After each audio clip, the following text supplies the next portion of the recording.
جب آپ سوئیں گے یا ہم سوئیں گے تو دائیں کروٹ ہم لیٹیں گے، یاد رکھیے دائیں کروٹ لیٹیں گے اور اپنا سیدھا ہاتھ مطلب سیدھے ہاتھ پر لیٹیں گے اور کوشش کریں کہ اپنا سیدھے ہاتھ کے سہارے سے سوئیں گے۔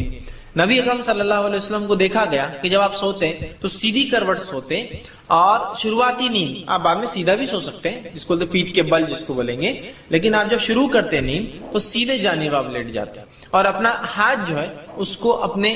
سر کے نیچے لے لیتے، ٹھیک ہے، جیسا کہ ایسا جس کو کہیں گے اس طرح سے یا اس طرح سے سر کے نیچے اس کو لے لیتے، ٹھیک۔ اور حدیث میں یوں آپ نے فرمایا اور کہا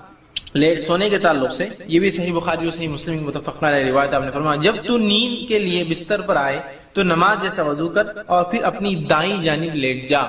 اسی صحابی کو آپ نے اضافی الفاظ ساتھ کہے دوسری روایت میں کہ جب تجھے نیند آئے تو وضو کر اور اپنی دائیں جانب پر لیٹ جا، دائیں جانب سیدھے طرف لیٹ جا، الٹے طرف نہیں، یاد رکھیں۔ سیدھے طرف لیٹنے کے کیا فائدے؟ آج ہم جانتے ہیں کہ جو دل ہوتا ہے ہمارا وہ الٹے طرف ہوتا ہے، جب ہم سیدھے جانب سوتے ہیں تو دل ہمارا اوپر ہو جاتا ہے پورے جسم کے، سمجھ رہے، جس سے ایک طبی فائدہ میڈیکل بینیفٹ یہ ہوتا ہے کہ خون کی روانگی جو جسم میں ہوتی ہے بہت اچھی، اس لیے کہ پمپنگ جو ہارٹ ہے پمپنگ مشین وہ اوپر ہے اور وہاں سے پمپ کرے۔ آپ کی پانی کی موٹر اگر نیچے ہو اور نیچے سے اوپر پھینکنا ہو تو اس کو پریشر زیادہ لگتا ہے، طاقت زیادہ لگتا ہے، اگر وہی موٹر اوپر ہو تو بڑی آسانی سے بغیر موٹر کی پانی کبھی بار چلا جاتا ہے نا۔ تو دل آپ کا اوپر آ گیا، آپ سیدھی کروٹ اوپر ہے، جس کی وجہ سے خون کا دوران بہت اچھے سے جسم میں ہو رہا ہے۔ آپ تھکے ہارے آئے ہیں، تھکے ماندے ہیں، پریشان حال آئے تھے، ایک بار آپ لیٹ ہی سیدھے جانب اس طرح سے دل آپ کا اوپر ہو جائے، خون کی روانگی برابر ہو جائیں گی، جسم کے پورے حصوں میں خون برابر جائیں گا۔ اگر آپ شروعات الٹے سے کر لیں گے پہلے تو ہوگا یہ کہ ہارٹ دل نیچے ہو جائیں گا اور پمپ اوپر کرنا پڑے گا، طاقت زیادہ، ویسے آپ پریشان، چونکہ انسان جب سوتا ہے تو اس کا جسم جو ہے اس کا بلڈ پریشر وہ سب ڈاؤن ہونا شروع ہو جاتا ہے، اس لیے کہ اب وہ سکون میں آ رہا ہے، اس کا مائنڈ اپنے آپ کو ذہن جو ہے بند کر رہا ہے، کہیں نہ کہیں سسٹم کلوز ہو رہے ہیں، ہے نا، دل کی دھڑکنوں کی معاملہ بدل جاتا ہے، جو جاگنے میں ہوتی ہے سونے میں ویسی نہیں ہوتی ہے، سکون اختیار کر رہا ہے، نیند کے مختلف مراحل میں جا رہا ہے، تو سیدھے جانب۔ تو آپ نے اس صحابی سے کہا کہ جب تو سو تو سیدھے جانب اور اپنے ہاتھ کو جو ہے اپنے جو ہے آپ صلی اللہ علیہ وسلم اس کے نیچے رکھتے، ٹھیک ہے، یا آپ کو دیکھا گیا کرتے، تو سیدھے جانب یہاں حکم دیا حدیث کے اندر سونے کا، لیکن آپ صلی اللہ علیہ وسلم کو جب دیکھا گیا تو آپ خود جب سوتے سیدھے جانب سوتے اور ہاتھ کو نیچے رکھتے۔ اس کے بعد آپ چاہے تو پھر سیدھے ہو جائے پیٹھ کے بل، یا چاہے تو الٹے جانب بھی آپ ہو سکتے ہیں بعد میں، اس لیے کہ ایک حدیث میں آتا ہے، آپ فرماتے ہیں کہ جب تم رات میں کوئی خواب دیکھو جس سے تم ڈر جاؤ تو اللہ میں پناہ مانگو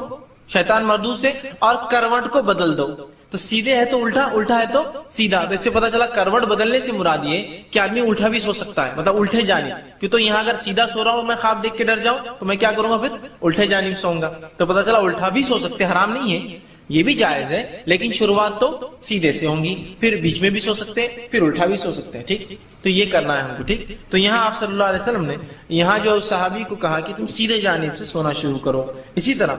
آپ صلی اللہ علیہ وسلم نے فرمایا کہ جب تو باوضو ہو کر بستر پر آ جائے تو دائیں ہاتھ کو سرہانہ بنا، یہ بھی حدیث کے اندر الفاظ ہے، یہ بھی متفق علیہ روایت۔ آپ نے کہا کہ سیدھے جانب سو جا اور اپنے سیدھے ہاتھ کو سرہانہ بنا، سرہانہ مطلب جس سے آپ ٹیک لے کر سوتے ہیں، تو آپ کوشش کریں نیند کی شروعات ایسی ہو، مجبوریاں ہیں، ہاتھ میں تکلیف ہے، یہ ایک الگ چیز ہے، لیکن ہو سکے تو بالکل اس چیز کو اپنانے کی ہم جو ہے کوشش کریں۔ تیسری چیز، چوتھی چیز جو ہے طرح جو ہے وہ عمل جس سے کرنے سے فرشتے دعا کرتے، اس میں ایک عمل ہے، نبی اکرم صلی اللہ علیہ وسلم پہ جو درود بھیجتا ہے فرشتے اس کے لیے دعائیں کرتے ہیں۔ نبی اکرم صلی اللہ علیہ وسلم جو درود بھیجتا ہے، مسند احمد کی روایت ہے، جو عبداللہ بن عمر رضی اللہ عنہ اس کے راوی اور کہتے ہیں، فرماتے ہیں جس شخص نے رسول اللہ صلی اللہ علیہ وسلم پر ایک مرتبہ درود پڑھا اللہ تعالیٰ اس کے فرشتے اس پر 70 مرتبہ درود بھیجتے ہیں۔ جس شخص نے ایک مرتبہ اللہ کے رسول صلی اللہ علیہ وسلم پہ درود بھیجا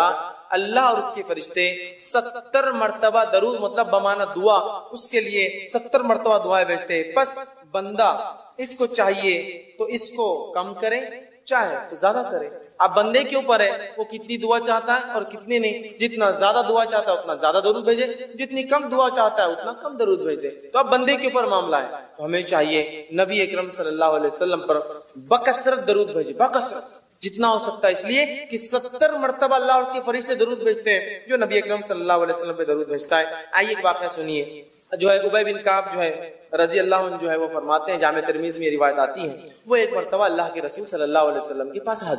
حاضر ہو کہا کہ میں نے کہا اللہ کے رسول صلی اللہ علیہ وسلم میں بہت زیادہ درود پڑھنا چاہتا ہوں تو آپ میری رہنمائی کریں کہ میں اپنی دعاؤں کے کتنے حصے کو درود پر مشتمل کروں اور کتنے حصے میں اپنے لیے دعا مانگوں. اور پھر انہوں نے کہا اور میں کتنا حصہ مخصوص کروں دعاؤں کے لیے اور کتنا حصہ آپ کے لیے. تو آپ نے فرمایا تو جت قدر چاہے اتنا جتنا پسند کرے کرے. تو انہوں نے فرمایا صحابی نے کیا 1/4 1/4 حصہ میں اپنی دعاؤں کا درود کے لیے مخصوص کر دوں؟ تو آپ نے فرمایا ٹھیک ہے جس قدر تو چاہے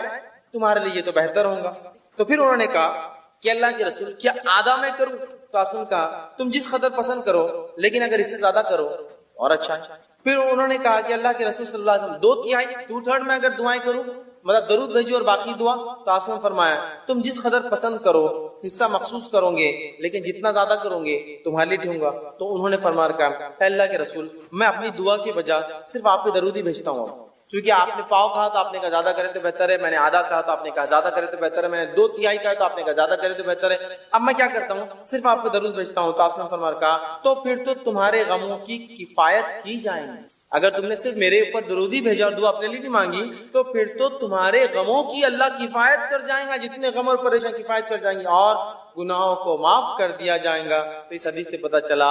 نبی اکرم صلی اللہ علیہ وسلم درود بھیجنے سے غموں کی کفایت ہو جاتی ہے, ہر غم اللہ دور کر دیتا ہے اور اللہ تعالیٰ جو ہے ہمیں ہمارے گناہوں کو معاف کرتا ہے. تو ہمیں چاہیے کثرت سے نبی اکرم صلی اللہ علیہ وسلم درود بھیجے, دنیا کا بھی فائدہ اور آخرت کا فائدہ. دعائیں قبول ہو رہی ہے, معافی مل رہی ہے, فرشتے بھی دعا کرے, اللہ بھی درود بھیج رہا ہے. اور 70 مرتبہ ایک بار بھیجو 70 مرتبہ اللہ اور اس کے فرشتوں کی دعائیں. اسی طرح جو ہے تو دیکھیے 3 بار کرنا چاہیے. آئیے اسی طرح جو ہے نبی اکرم صلی اللہ علیہ وسلم جب لیٹ جاتے بستر پر سیدھے ہاتھ کے رخسار گلے کے نیچے اپنا ہاتھ رکھ لیتے تب یہ دعا پڑھتے. تو کون سی دعا پڑھتے رخسار پہ ہاتھ رکھنے کے بعد؟ سلسلۃ الاحادیث صحیحہ کی روایت ہے اور برا بن عازب رضی اللہ عنہ فرماتے اور کہتے ہیں نبی اکرم صلی اللہ علیہ وسلم جب بستر پر لیٹ جاتے